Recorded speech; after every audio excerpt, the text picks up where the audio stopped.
I know we don't talk about Bruno, no, but why is it that Dolores never broaches the subject? Stay tuned as we talk about this weird plot hole in Disney's Encanto.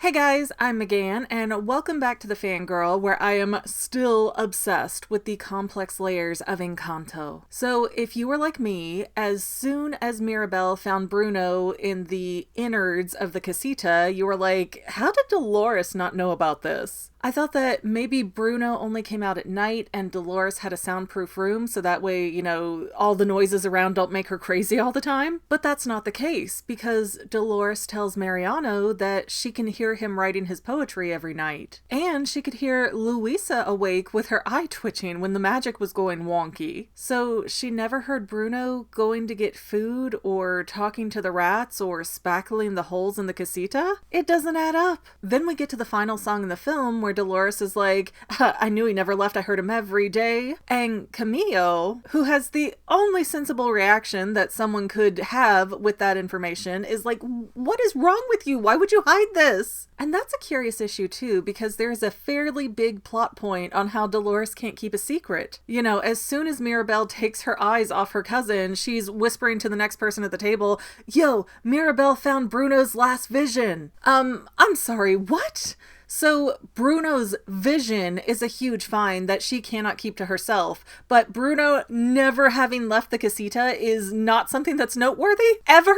What? And I don't think Dolores is a villain by any stretch of the imagination. I mean, she has nothing to gain from Bruno being missing. Plus, Mirabel's fate seems to concern Dolores more than bring her any kind of twisted joy. No, I think if we step back and look at the entire situation, the reason Dolores kept her mouth shut is because of Abuela. Okay, let's back this up so we're all on the same page here. Mirabel turns 5. She is the youngest person in the family at that point, which means that Luisa, Isabella, Camillo, and Dolores have already gotten their powers. Then Mirabel's door just Thanos snaps away, and Abuela turns to Bruno to get answers. But Bruno, who sees his vision and doesn't really understand it, it's not very clear, is horrified that Abuela is going to do something damaging to Mirabel, so instead of telling her what he saw, Bruno just up and goes into hiding and gives up his powers. However, the whole point of the Encanto land is that nobody can get into it because it's surrounded by these giant mountains, which means nobody can get out of the place either. Yep, that's right, folks. Abuela created a prison. That's why she's so eager to serve. She is a very happy warden. But with Abuela having no idea why Bruno took off, what would she logically do next? Well, turn to the family member who could be the most useful, of course. Shapeshifting's not going to solve anything here. Neither will strength, flowers, or healing powers. Now, Abuela could have asked Peppa to flood the Encanto and force Bruno out of hiding, but that would also damage the lives of the villagers, so not a great idea. Plus, that would kind of make Peppa an instant supervillain. But Dolores, she can hear everything for miles around, which is basically the entire Encanto region. So Dolores would be able to pinpoint exactly where Bruno went, which means it only makes sense that Abuela would turn to Dolores to figure out what happened to Bruno, and Dolores, being a little child at that time, would have no reason to withhold that information. She had no concept of what was going on or why, and she trusted her grandmother, so of course Dolores is going to tell her everything. But when Dolores said,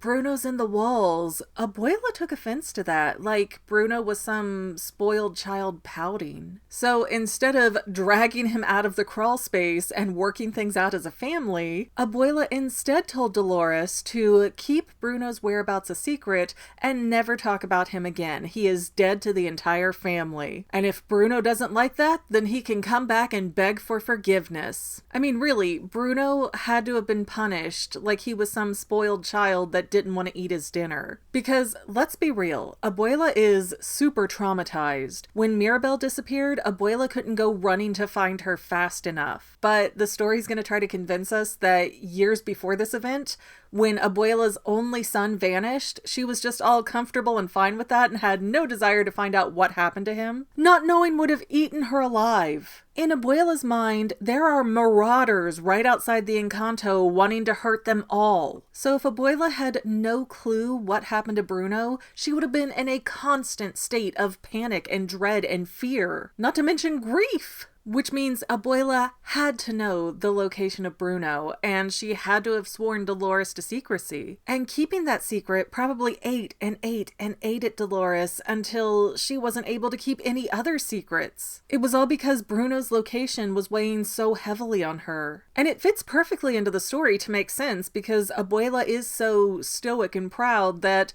she would want to know where Bruno is and know that he's safe, but she would not do anything to make the situation better. Like, you're safe, that's all I need to know as your mother, so whatever you do from that point on is your own business. You want to live in the walls and eat with the rats? Fine. You can come back out and apologize when your family is good enough again. See? Ha ha ha, I know some abuelas. Because this whole culture of someone in the family upset the matriarch or the patriarch, so now we have to pretend that they don't exist. It's a real problem. You have these people who throw such a fit when you bring up the name of somebody that they don't like, that everybody who's left around has to walk on these eggshells not to bring that person up so that they don't get the rage splatter tornado that is the angry party. So the rest of the family is behaviorally conditioned to play along and act like this other person doesn't exist, just to avoid getting that intense negative reaction from the upset party. In this case, Abuela. It's actually a very, very narcissistic thing to do, because you end up training other people to serve your whims instead of dealing with your own baggage. But I've already gone over Abuela's narcissism in another video pretty in depth, so feel free to check that out if you're interested. And yes, narcissism is caused by trauma. No one gets born a narcissist. So saying things like, Abuela wasn't a narcissist, she was just traumatized, is like saying a cat isn't a cat, it's a feline. It's not a mutually exclusive thing. And I've also heard that this "you're dead to me" mentality is almost exclusive to Latin American culture, but I do want to take a second to clarify that I've known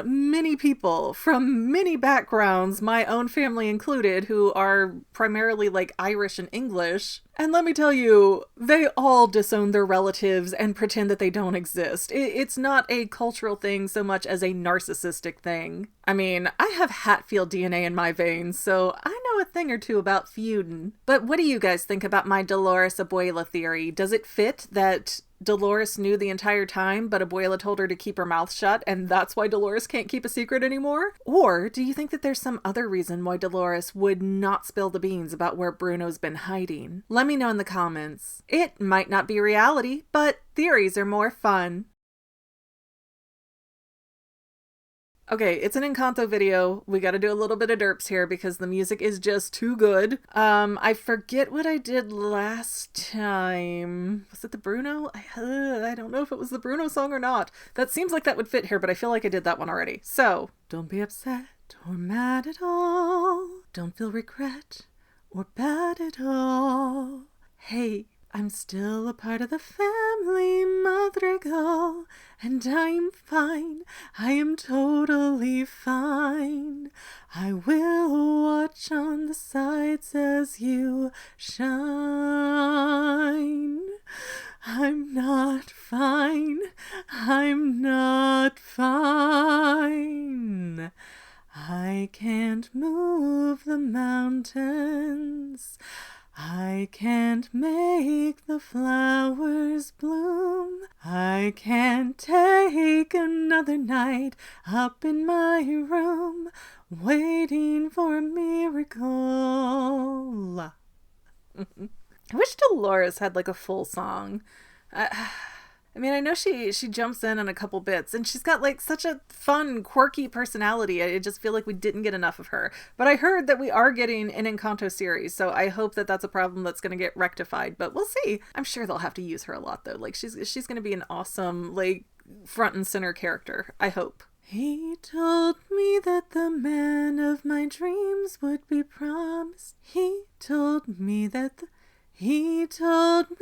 the man of my dreams... No, that's Isabella. I like went to the Isabella melody. He told me that the man of my dreams would be. He told me that the man of my dreams would be just out of reach, betrothed to another. It's like I hear him now. Like, Mariano is walking. Like, you're hearing everybody in town. He has got a whole wedding processional behind him. And it's not even the wedding, it's just the engagement. Oh my gosh, that boy is so extra. And it's kind of adorable, but it's kind of like, oh my gosh, he's so extra. Anyways, not super long derps today, but I had to throw something out there. It's been a minute since I've done any derps. But thank you guys for watching. I will see you next time. And yeah, that's it. Bye. Well, family members, we're almost done, but I want to invite you to hang out with me in some other places. I'm on Twitter and Instagram as my own personal self, and I have a Facebook page too, but I mostly just post photos over there. And sometimes people say, hey McGann, I want to mail you something. How do I do that? Easy. Just click the About tab on my channel page, and my most current P.O. Box info will be right there. I also run another channel, The Family. It's really a hodgepodge channel where we might post anything. Oh yeah, and I also sell shirts and stickers and stuff with the Family and the Fangirl logos. If that is your cup of tea, I have a link in every description of every video. Finally, if you want to help out the Fangirl channel and make sure I'm putting out video essays for years to come, the best way you can help is by subscribing and watching more of my videos, whether they're new, old, whatever. Maybe even share one or two on social media, help spread the word. People who watch to the end of videos like you helps to tell the site, hey, this is a good video, we should recommend it to other people. So if you made it this far, leave me a comment of something like, hey, I made it to the end. Love ya. See you next time, family members. Bye.